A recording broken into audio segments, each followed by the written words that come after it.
At 3:45 GMT on March 29, 2025, 2,700 pounds of steel and vengeance tear through the Red Sea silence at 550 miles per hour. In just under a minute, the first of 68 Tomahawk cruise missiles blow through Houthi airspace.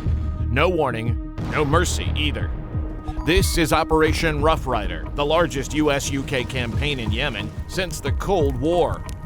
The Ras Isa oil terminal, once the beating heart of a billion-dollar smuggling empire, will light up the night sky like a 4th of July finale. By the time the last warhead lands, 3 silos, 1 drone pad, and every last illusion of Houthi air defense turn into high-definition rubble. This won't be shock and awe. It's a symphony of precision and destruction so ruthless, it echoes through every bunker from Sada to Tehran.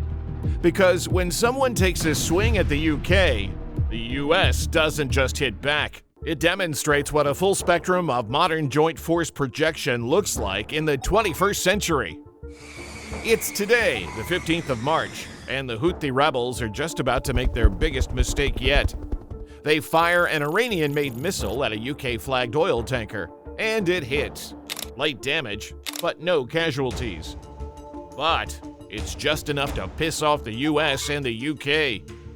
Before a single shot is fired back, the US and UK start moving chest pieces at light speed. Starting from today, March 15th, and stretching on to March 28th. The USS Dwight D. Eisenhower and her strike group are slipping through the Suez like they're parting the Red Sea themselves. HMS Prince of Wales joins in with Task Force 317, hauling the Royal Navy Pride and 36 Typhoons out of Cyprus. And just below the surface, USS Florida is gliding into the Gulf of Aden. The repurposed nuclear sub comes with 154 Tomahawks, always watching. It is impossible to see her coming. In the skies above, Reapers, rivet joints, and Global Hawks begin feeding 4K HD battle maps to planners across 3 continents. No missiles are being launched yet, but the intent is louder and clearer than thunder. Drone interceptions spike, and USS Carney swats 6 Iranian-style Shahed drones like houseflies. British MOD also quietly authorizes full kinetic participation if provoked, and CENTCOM finalizes a target list of 200-plus Houthi installations, radar nests, drone bunkers, and launch pads stretching from Sada to Ras Isa. There's no way Trump would miss the chance to let his intentions be known. He let out a tweet on X to signal the start of this whole fiasco.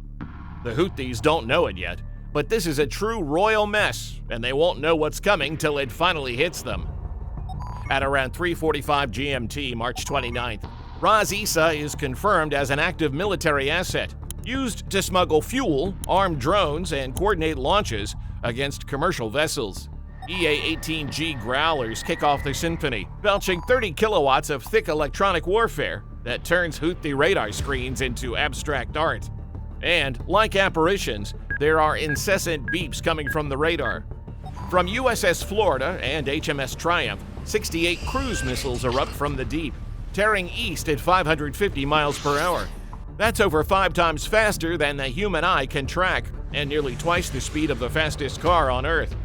You don't see these coming, you just see the aftermath. These aren't spray and pray. Each missile is paired to a coordinate set tight and accurate. By 5:17 GMT, they launch their offensive against Ras Isa oil terminal. The first missile hits the main pumping station. The second rips through storage silos that each hold 30,000 barrels of refined fuel. If a barrel is 42 US gallons, 30,000 barrels is equal to 1,260,000 gallons. Enough to unleash hell on Earth. The target, an oil terminal in Ras Isa, north of the port city of Houthi. The US military says it is targeting the Houthis' main source of revenue, oil. The third missile strikes the Houthi-adapted drone launch pad 700 meters north. The end result is extremely devastating. Flames burn so bright, enough to rival the brightest star in the night sky. You can bet it severely damaged the oil infrastructure while assuming more winds. The attack happened on Thursday, and most of the pictures from it are too graphic to show. It is clear from this that the battle in Yemen is intensifying. By the time this barrage is over, Houthi drone capacity in the area is reduced by over 60%. This meticulously planned strike is just right to put the Houthi in an economic chokehold. A new phase begins by the 30th of March until the 3rd of April. Over the next 72 hours, air superiority becomes air monopoly. F-22 Raptors, cruising at 50,000 feet, map every radar site across northern Yemen. Their stealth profile is the size of a baseball. Their kill radius, the size of a football field, in every direction. Behind them are the Royal Air Force Typhoons armed with Storm Shadows. On the side, FA-18 Super Hornets carrying AGM-88 Harms and MQ-9 Reapers running ISR and strike back-to-back. Each of these mean death machines dealing so much destruction and mayhem. 114 sorties fly. Jets crater 3 IRGC logistics hubs in Haja and Al-Jah and disable or destroy 7 mobile SAM units. This is no joke. On April 5th, things are now even toastier. Houthi media reports at least 28 casualties. Of them, 22 are injuries. At around 3:22 GMT, April 6th, 2 B-1B Lancers out of Al Udeid lock in. 8 GBU-31 JDAMs are released from 30,000 feet with guidance accuracy so sharp you can use it to slice brisket. The end result is decisive.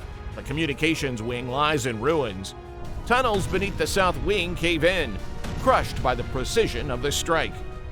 14 Hilux trucks armed with ZU-23s are nothing but smoldering scrap.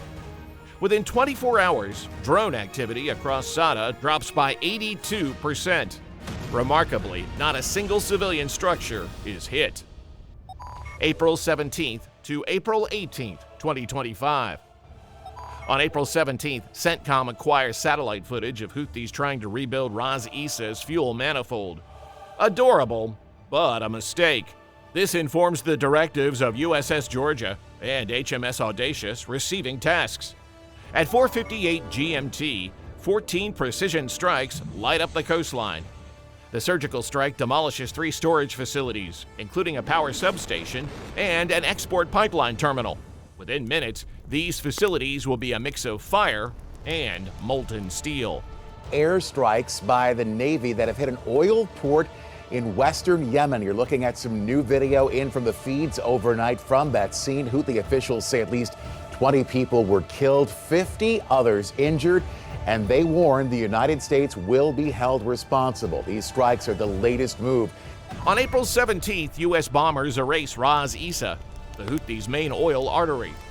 Overnight, their ability to move weapons, fund operations, and control territory collapse. The pipeline terminal now features a crater so deep it looks like Yemen's newest canyon. A massive U.S. airstrike on the Ras Issa fuel terminal killed at least about 74 people on Yemen's Red Sea coast. It's the 28th of April, and the coalition has set its eyes on another critical target. It's the Sada prison again. April 5th didn't wipe it off the map. Now they're back to make sure it disappears for good. It really needed to go. If you're wondering, here's why. BDA, Battle Damage Assessment, reveals a surviving drone assembly point under the old northern wing of the prison. This time, FA-18F Super Hornets do the honors. 4 2,000-pound JDAMs now fall from 25,000 feet, threading into the old yard like it's bingo night in the bunker. Within 48 hours, Sada Command Hub goes permanently offline, and 3 drone launch sites in Amran and Al Mawit are hit by typhoon-led sorties from Cyprus. You'd think the Houthis would keep quiet, but no. They immediately launched 2 retaliatory drone swarms on April 30th. USS Carney and HMS Duncan intercept SM-2s, Sea Scepters, and CIWS. 42 drones go up, and 42 drones hit back down. Some of the interceptions are so fast, they don't even trigger alarms. Just a puff of smoke and a clean radar return. May 1st to May 6th, 2025. Fast forward. By the first week of May, there's not much left for the Houthis to hide behind or inside. The minute the Houthis say, we'll stop shooting at your ships, we'll stop shooting at your drones, this campaign will end. Coalition ISR assets, including Reapers, Global Hawks, satellite constellations, all began reporting the same pattern across northern Yemen. Complete silence. Their command and control is fractured.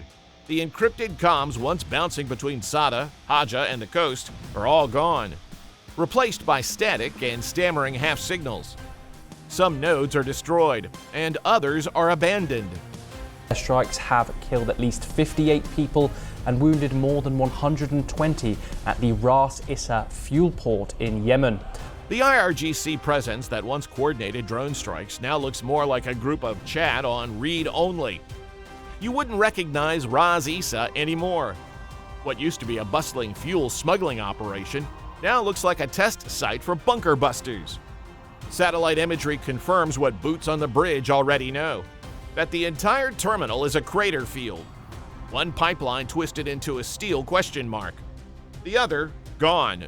Every Houthi-controlled air defense node from Midi to Mocha either went dark or exploded trying to fight back. The ones that turned off their radars to survive are still off. Nobody's brave enough to turn the lights back on. Operation Rough Rider didn't just dismantle a threat. It reset the balance in the region. By the time the dust settled, the message was clear. Maritime disruption has a cost. Proxy escalation has a shelf life. And when American carriers steam into contested waters, they don't come for posturing. They come with purpose. For the Houthis, the cost was strategic collapse. For the region, the outcome was restored stability. And for the world's most vital trade artery, the Red Sea, it was a hard reset. Operation Rough Rider wasn't just a campaign. It was a warning. Loud, precise, and unmistakably delivered.